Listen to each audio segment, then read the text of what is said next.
This Week in London, number 33, the Docklands Light Railway, brought to you by Red Carnation Hotels at www.redcarnation.com. Listen to This Week in London. It's a bloody marvellous podcast. Good old Blighty. London calling, I live by the river. Let us therefore brace ourselves to our duty. So bear ourselves that if the British Empire and its Commonwealth last for 1,000 years, men will still say, No, I'm a doctor, not a mechanic. I'm a doctor, not an engineer. I'm a doctor, not a bricklayer. Utter one more syllable and I'll have you killed. Hi and welcome to This Week in London. It's a podcast about my hometown and I hope you're going to enjoy it as much as I do. I love this city and I want to share in some of the things that happen here, tell you a little about what's going on, tell you what to do, what not to do, things to avoid and things to enjoy. And good evening everybody, this is Paul and this is This Week in London number 33. In this episode I'm going to be playing you an interview I did with two really nice guys over at Docklands Light Railway. I'll introduce them a bit later on, but I'd sat down with these two senior guys at the Docklands Light Railway and we just chewed the fat over the railway. I hope you get a lot out of it. It was certainly a lot of fun to do. In the normal way I'm going to kick off with some music. This is 12th Night and this is Sequences.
Of dead will contain many zeros. The survivors will return to an unfit hero.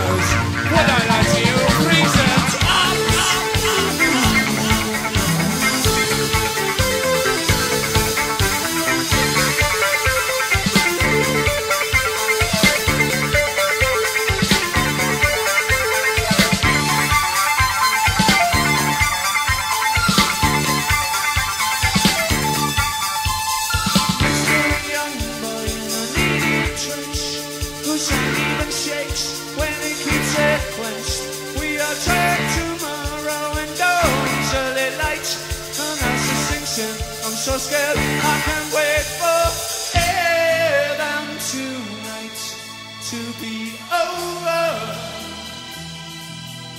And tonight to be over.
station platform full of stretched flesh and bone.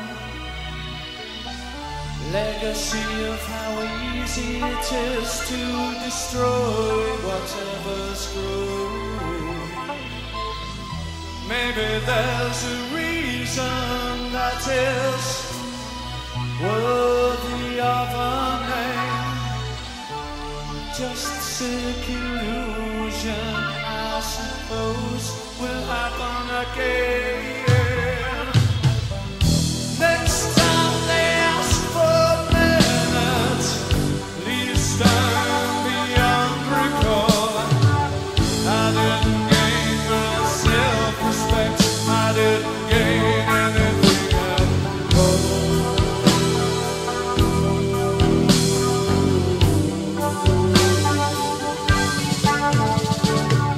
I didn't gain my self-respect, I didn't gain anything at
we must believe in love.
Those of you who have been listening to me for a long time will recognise huge chunks of that track. I used to use that in my theme music for the Flashing 12 podcast that I used to do quite a few years ago now. But that was the whole track in its entirety, called Sequences. It's on a number of 12th Night albums, but that particular version is on Live and Let Live, which is their last live recording with Jeff Mann doing the vocal duties there. One of my favourite tracks of all time. So thanks to 12th Night for permission to play. Links in the show notes in the usual place at www.thisweekinlondon.co.uk. Okay, now we're going to talk about the Docklands Light Railway. Now, you will have already, if you've come to this and you're listening to this through the website, you will already have seen the large map. We refer to the map in the upcoming interview on a number of occasions, so keep your eyes and ears open for that. Docklands Light Railway is east of London. It covers journeys from Lewisham in the south, Stratford in the north, Bank Station and Tower Gateway in the west, and out to Canning Town and the London City Airport in the east. One thing you need to bear in mind about the Docklands Light Railway is that there's actually no driver on the train. They have they used to call them train captain. I suppose they've been given something far more posh name like passenger service assistant or something. But essentially there used to be a guy called the train captain, and he would look after the train. But all of the control, the acceleration, the brake, pulling into the stations, all controlled by computer. And you'll hear us talking about sitting up the front and pretending to be a driver. Well, you can on these trains because there is no driver. Just a quick word about audio quality on the actual recording of the interview. It's recorded on my Marantz recorder, my PMD 620. It's stuck in the middle of a desk on full blatt, so you get to hear absolutely everything. You do from time to time hear trains going past. We're literally right by the Docklands Light Railway when this is recorded, so every so often you'll hear the chugga-dun of the train going by. Adds a note of realism, but you soon get tuned in to the quality. Thanks very much. Here we go. Could you just explain who you are and what your respective roles are?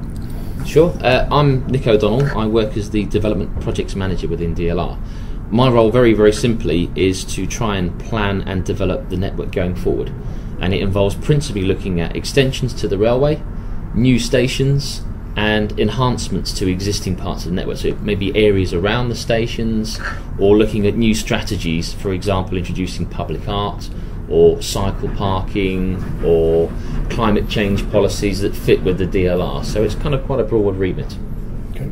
And I'm David Sanders. My job title is Publicity and Stakeholder Manager, and it's my responsibility to publicise the various extensions and improvements we've got going on to DLR, and that covers a wide range of people, from sort of the media to local residents to local businesses, and making sure that people are informed all the time of what's going on and what the various timescales are and how they can be impacted on what DLR is planning in and around where they live. Thank you very much. I've been using the DLR since March of '88. All right, and I think, as I remember, it opened up in August '87. That's right. Yeah. Mm-hmm. So back then it was, let's say, it had its own challenges, didn't it? But diplomatic. It's been moved on. It's moved on a tad since then. Yeah. What did they used to call it back then? It was Toy Town Railway. Well, there was the Docklands Lego Railway, Yeah. Noddy's Little Railway. I mean, terribly unfair, but back then it had its own challenge. I guess what would be useful just to talk about the history, where it's come from, why it is, why it's here, what it's all about, where we are today, stats and usage and where we go, and perhaps most importantly, the future. Okay. Because I know it's got a rosy future and lots of good things expecting to happen. So, opened in '87. Why? It was primarily to serve existing businesses and dock workers. It was seen very much as a kind of working man's link to various sectors within the Isle of Dogs specifically. Right.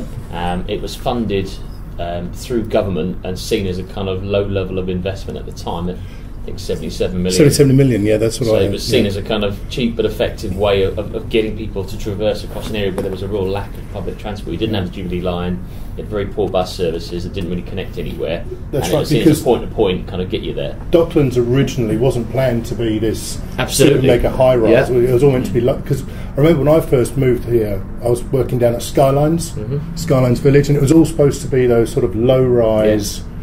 stuff, and then Harbour Exchange started being built while I was there, so that was March 88.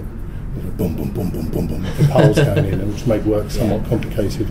And then it moved on, and then, of course, Canary Wharf started, and it all went crazy after that. It was kind of the early 80s with the enterprise zones. I don't know if you remember, with the government sort of bringing all that in, and it was about encouraging businesses into the area, bringing up the levels of investment. And the biggest cry was, well, hang on a minute, we need something to get our workers here, there, and everywhere. Yeah. What can you do, government?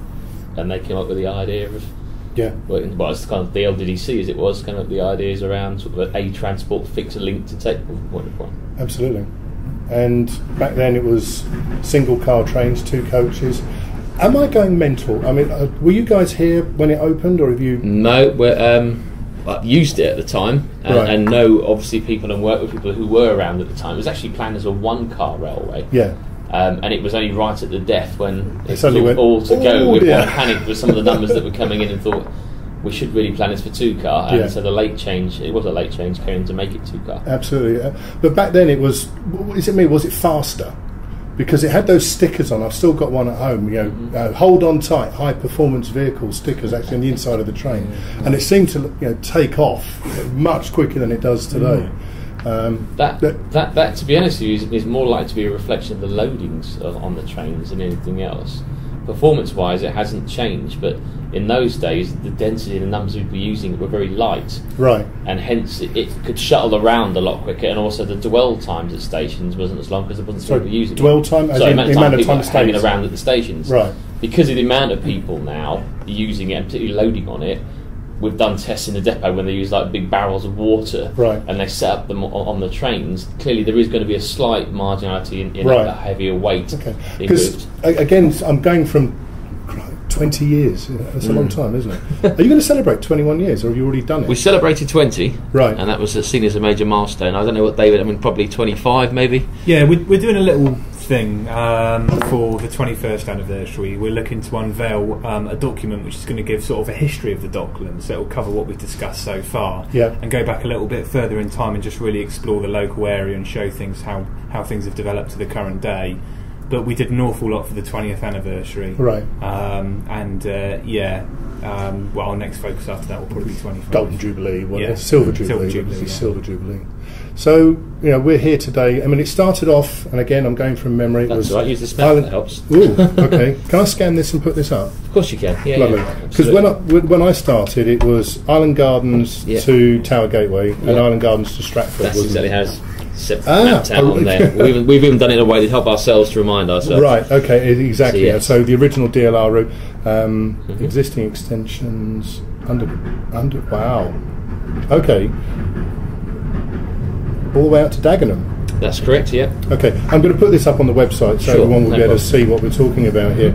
But what are you now? You started off at 13 kilometres of track, didn't it? And then now it's at 30 odd. It was 11 kilometres, I think, at the start. Right. And 15 units. So the other way around. So it was 11 units and 15 kilometres. Right. And it's 30 odd now. And now it's 31. Okay. Yeah. I've done my research. Very good. So we. Oh no, we're going to get interviewed. Oh Lord. When did Bank open? Bank was 94. 94. Because I remember that opening and this amazing adventure. You sit up. Everyone sits up the front of the train when they can. Even though I'm 46, I like to sit up the front of the train, pretend I'm driving. But going down into the tunnel for the first time was quite an amazing experience. I mean, when you did it for the first time, did you just get this sort of overwhelming, like a roller coaster thing going in? The speed of it, I think, is a big part. Going back to your earlier point, the network doesn't pick up a lot of speed generally because of the close proximity of the stations. But that's one point where it kind of lets rip down, going downhill, if you like, and it is quite an experience going through it, Certainly when it opened, it caused a lot of furore for that. Yeah, and one of the things, I mean, we talked about that just very briefly, about sitting up the front and pretending to drive, but this is a completely automatic system, isn't it? Yes, it is. 9 times out of 10, there's no driver, it's all done by computer. I'm actually sitting here thinking Bank was 91 and Beckton was 94. Oh yeah, it was 91. So, sorry to correct myself on that one, but I have a feeling it was 91 on Bank and 94 for Beckton. I think you find it's the other way around. Wikipedia says Tunnel to Bank Underground Station, which opened in 91. I wasn't going to correct you. Yeah, that's what I'm just saying. All right. Sorry, I was just saying that. Confusing ourselves now, yeah. The Bank's 91 and Beckton was 94. Gotcha, okay. So I remember the anniversary, the 10-year anniversary of that, so. Okay. And the second phase of expansion was Bank, and then more recently down to Lewisham, and then it was Bank, then Beckton. Bank then Beckton. Okay, so now where you could run straight through from Bank. Yeah, so you had the connections across here, and then it started looking south towards Lewisham in '99. I mean, the killer for me now is the fact that you can go straight to London City Airport on the DLR from Bank Station. I mean, I work at Old Street, so I drop down too and just get the DLR straight through, and it's just fantastic. Yeah. Because that opened pretty recently, in the last 2005. Five, yeah. Yeah. Okay. So how many people does DLR carry now? I think the latest figures are about 66, 67 million. Passenger... Annual journeys. People journeys. Yeah, annual journeys on the DLR. And that's forecast to be 80 million by next year. So the level of growth and the rate of growth. What are you doing to make sure they all fit? Well, the key thing is really it's concentrated in very large parts on the DLR, particularly around the core. And what we're doing is we're upgrading the central part of the DLR from Bank Tower Gateway down to Lewisham to 3-car trains and 3-car improvements along various platforms. Okay. So that's where you'll carry the core of those growth numbers, because they really are focused around the Isle of Dogs. Okay. With all the developments you can see just outside the window. Basically. Absolutely. I'll probably take some pictures later on and post them up. Yeah. Okay. I think what else we need to cover. It's been around since '87. We're here in 2008, 20 odd years later. You've got more extensions coming all the way out to Dagenham Dock. You're going down to. So is that another tunnel at Woolwich Arsenal? Yep, Woolwich Arsenal basically. King George is level to the surface that you have effectively, and then as it leaves the station, it starts to dive down into a tunnel section. And then it's a tunnel underneath the Thames, about sort of 30 metres in depth. Okay. And then as it comes out, it's still in tunnel, but it heads sort of rising up slowly towards Woolwich town centre. Okay. And it'll tuck in next to and link into the existing Royal Arsenal station. So is that tunnel? Have they broken through? Are they? Yeah, all the tunnel sections were done last year, and there's two twin bore tunnels that are now complete. And all they're really doing now is just the final fit out works, which should be completed in the next few months, and then testing and commissioning, and it's ready to open. So when? September? Early next year. Probably January, February 2009. Wow. So, okay, let's go right back to the beginning again. I just want to cover, it's difficult enough in London finding space to build a road. Where did you get the space to build the Docklands Light Railway in Docklands? And clearly there's a lot of old dock sites and that sort of stuff. What was the infrastructure there to start off with in terms of railway track, and did you have to build a lot of things to make it happen? On the early part of the railway, some of the fortune that was on our side was that we did use some old railway corridors. So for example, up towards Stratford there was an old railway line that ran that way, and albeit none of the infrastructure was there, the sort of parallel line of where it used to be remained open. It remained open and just kind of brownfield grass, open area. So we didn't have that much property to demolish on certain sections, and also we were in an area which was very underdeveloped at the time, not like what you see out here now. There was a lot of open sites, land that was just sitting there waiting for something to happen. So we had the fortune of being there early in the process, that there was a lot of open space that we could use and we could plan around that. Yes, there was a small element of property involvement, but we were fortunate the timing of it, and the fact that DLR, compared to say trams, because it's segregated, doesn't have to run on the street, say, like something like Croydon Tramlink. Therefore you can kind of pull it away and be a bit more flexible with how you interface. So we can drop it into tunnel, we can run it level, we can run it up on stilts if you like, on viaduct, and because we had that flexibility we could try and sort of go up and around and over what was there as well. Compared to something like a normal tram system which has to run on the street, it's very constrained in that way, and hence it is more likely to hit upon problems with other property. Smashing. So I'm going to edit all this down anyway. No, that's fine. Sure. If I'm rambling on, do. No. To be honest, I do a show and it's around half an hour anyway. The more the merrier, really. I mean, if you've got anecdotes and things like that you want to tell about life with the DLR, then do just fire away. Yeah, no, great. So I don't do very many interviews. I tend to be selling stuff for a living. It's probably worth mentioning the Stratford International extension as well. Okay. Yeah, sure. I mean, with a lot of the DLR, people sometimes forget that it takes years, and I mean several years, to often get projects off the ground. So we have the ideas, and I guess there's an element of frustration that it takes several years to see these things through. But we do a lot of sort of demand forecasting, looking at the future and try and work out where are the growth areas, what's likely to happen. And Stratford's a good example, and the Stratford International line, which is due to open in 2010, is an example of where we identified there was an existing railway line there, the old North London line that still runs but up to Stratford now. And the levels of use were very low through there, but the potential demand and change because of the Olympics and all the regeneration meant that was never really going to be enough, and we managed to negotiate taking over an existing railway line that was live at the time, bringing in extra new stations in between areas that were going to grow, and then connecting up towards the Channel Tunnel rail link station at Stratford International.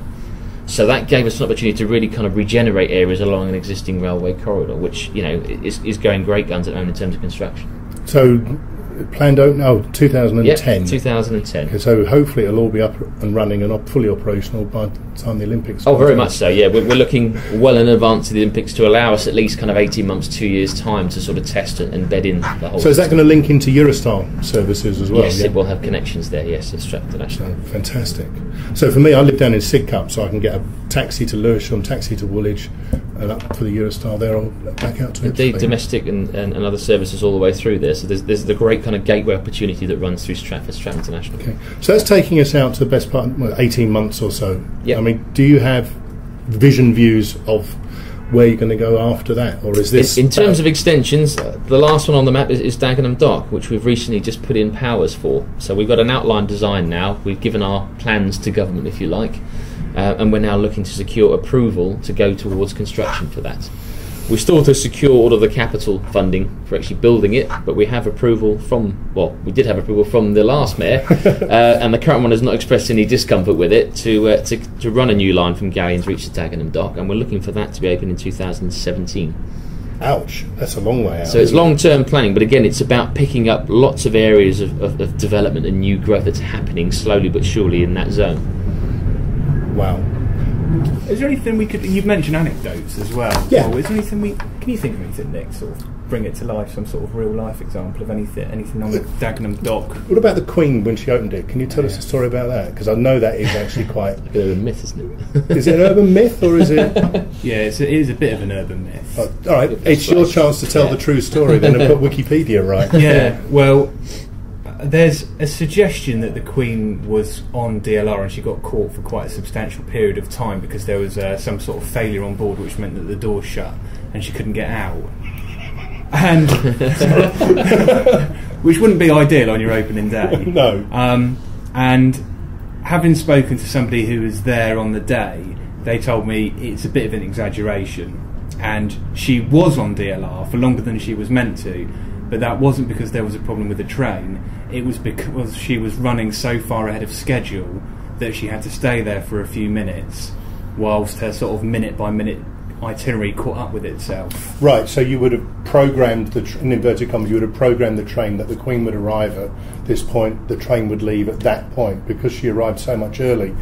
So early, the train wasn't ready to leave. Yeah. Its timetable time hadn't come and gone. I'm not sure whether it was an issue with sort of the programming of the train or whether somebody from Her Majesty's side said, "Can we just hold things here for a few minutes?" Yep. Because there's so much security elements involved with a royal visit. You have to make sure that everything's sort of down to the nearest second.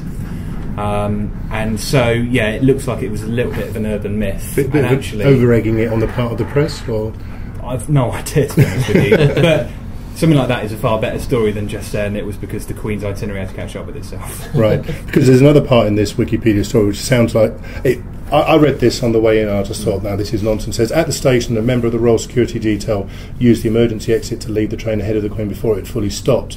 This caused the train to make an emergency stop in the station, short of its normal position, out of range of the docking beacon that marked its arrival point.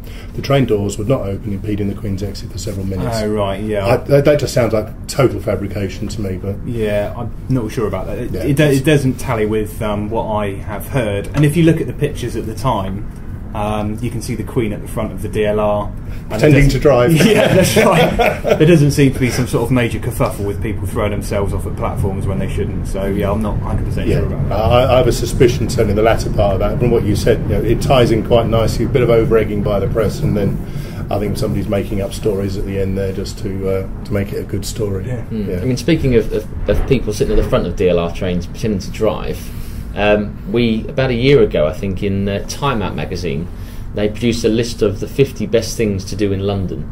And I think it was about number 43 was to sit in the front of a DLR train, and pretend to drive it. And the popularity of that, I think, David, you could expand on. There's taken on. There's a Facebook group now which is dedicated to people who like to sit at the front of DLR and pretend they're driving. And I should say at this point, it's not some... I remember. Good man. And also, it's not some cynical PR ploy that I've come up with. It was created entirely independently. And it's got about 3,500 members now, which is absolutely fantastic. And it's great to see so many people enjoying Admitting it. Yeah, that's right. Admitting it first of all, but then there's lots of pictures on there and that kind of thing. And for anyone who is a member of that group, I think people at DLR thoroughly enjoy reading about it, and we get a big buzz out of reading about people's experiences on it, and so on. So it's great to see something like that. Because it was through that group that you mentioned the goodie bags that you... I mean, how much... Yeah, that's right. Originally I put a message on the group just saying, if you're interested in a goodie bag, please let me know. And we thought, if there's 3,500 members on this group, maybe 200 or 300 of them or so will put in a request. Anyway, 5,000 requests later, it's kept us quite busy. I would imagine it's blown the budget for goodie bags as well. Well, we were in a slightly fortunate position because, having celebrated our 20th anniversary recently, we did have a few things which we were keeping hold of, sort of for future records and that kind of thing. So we've been in a position to send that out, and we do like to produce giveaways to coincide with particular milestones being reached. So we've been quite fortunate in the sense that we have got enough to keep all of those people satisfied. But if numbers keep going up, then I'm not sure what I'll be looking in people's bins for stuff to send out to them. Just delete the comment on the board.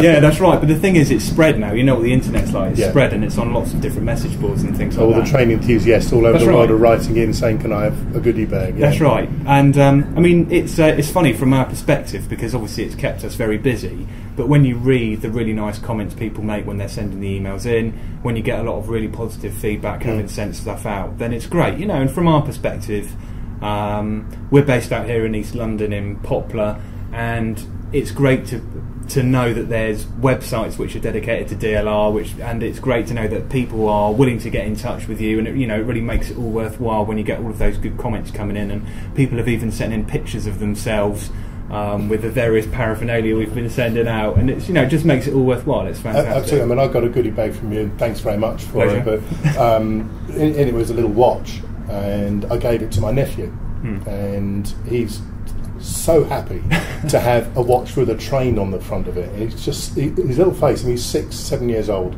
and he's delighted. Lives in France. And he's so happy. He's got this multicoloured watch with a picture of the DLR on the front. He's like, that's brilliant. I'm glad we've gone global as well. I mean, you look at the Facebook, look at where people are.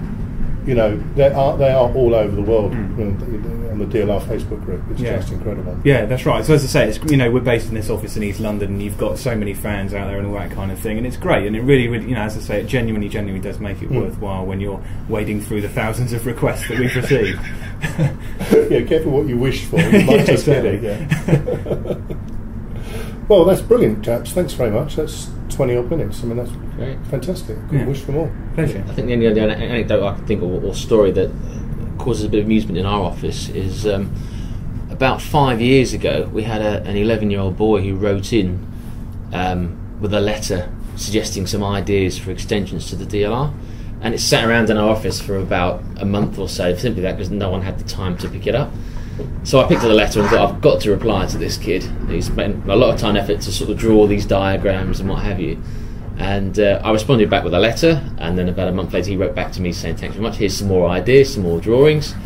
And 5 years later we're still corresponding. He's now moved on to emails, and he did work experience for us last year, and he's coming back in to work for us again in the summer. So that's wonderful, isn't it? It's quite a touchy-feely story, but but also he wasn't a million miles away in some of the suggestions he was making either. We had some confidential plans which we'd sort of drawn up, with leading architects, and he sort of did a 15-year-old boy's sketch, and you could have put the two next to each other. Oh, really? You would have struggled to have found the difference. It was quite alarming to us. So I'm assuming he's working in the project development. Yeah, so we sacked the architects and brought him on board.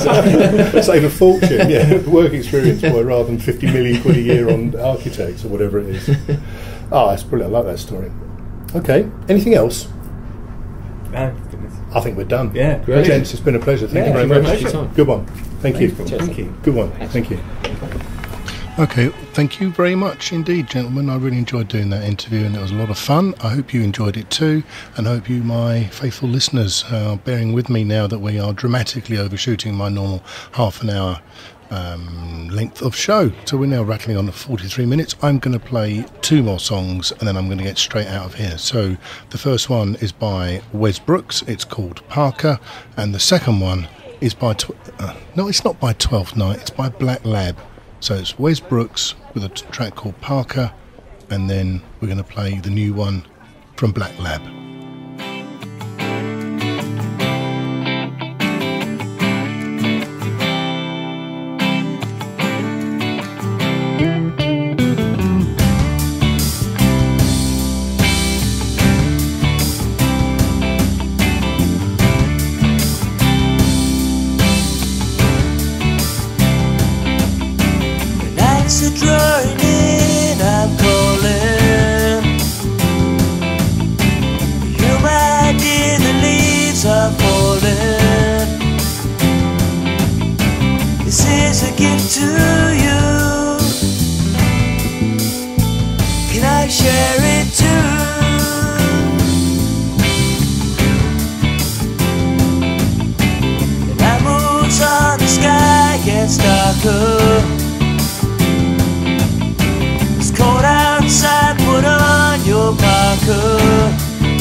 Step outside, it keeps you warm. Hood's up, pocket is torn.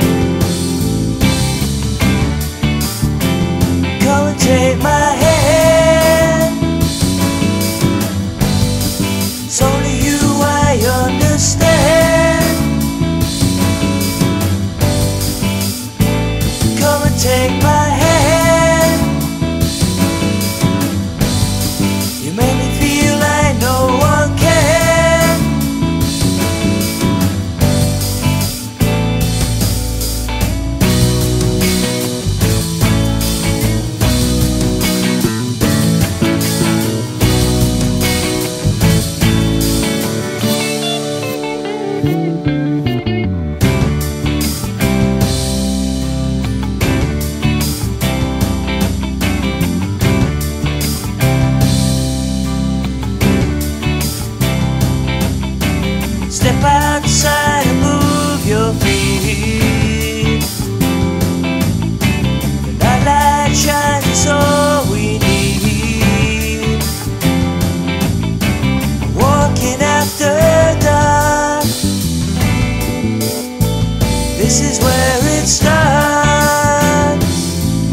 In a dream, I saw you.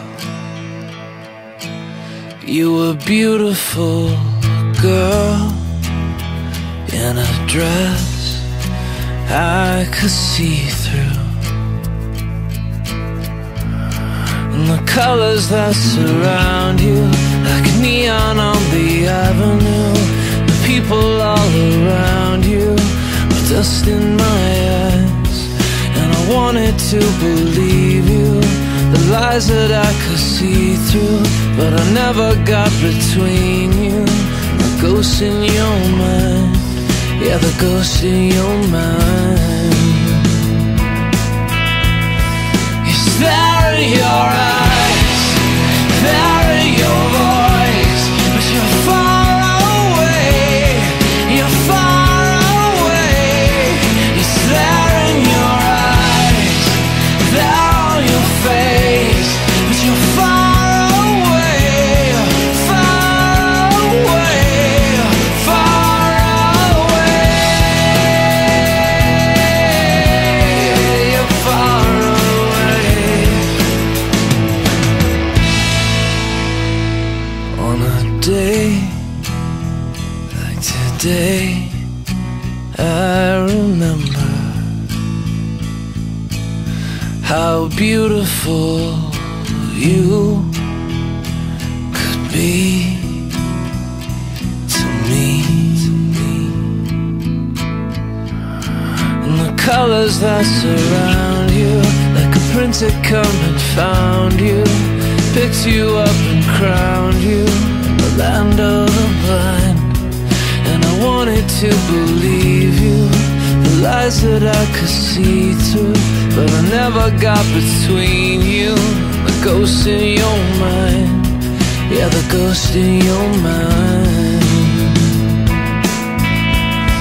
Is there in your eyes, there in your voice, but you're far away, you're far away. Is there in your eyes, there on your face, but you're far away, far away.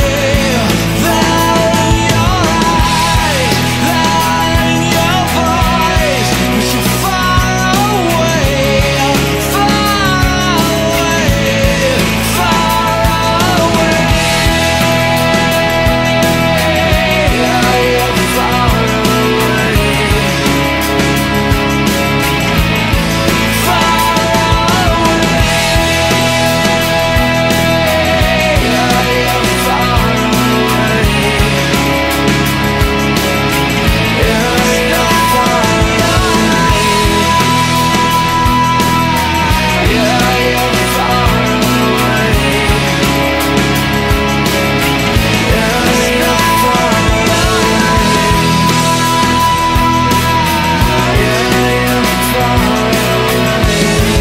far And there you go, that was Ghost in Your Mind from the Passion Leaves a Trace album by Black Lab. You can get hold of them at www.blacklabworld.com. And that's your lot for the one evening, and we're rattling at 51 minutes, so it's time to get out of here. So good night everybody, thanks for tuning in. www.thisweekinlondon.co.uk for any comments. You can email me straight off the page there, or if you want to email me direct, it's thisweekinlondon@gmail.com. That's thisweekinlondon@gmail.com. Thanks very much for listening. Till next time.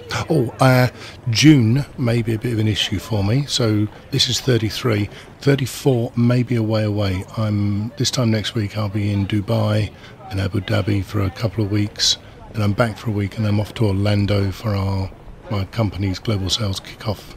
So it may be a few weeks between now and the next one, but I'll do my best. I may just lob something up while I'm talking to people around the world. Keep an eye on the website. Thanks a lot. Bye-bye.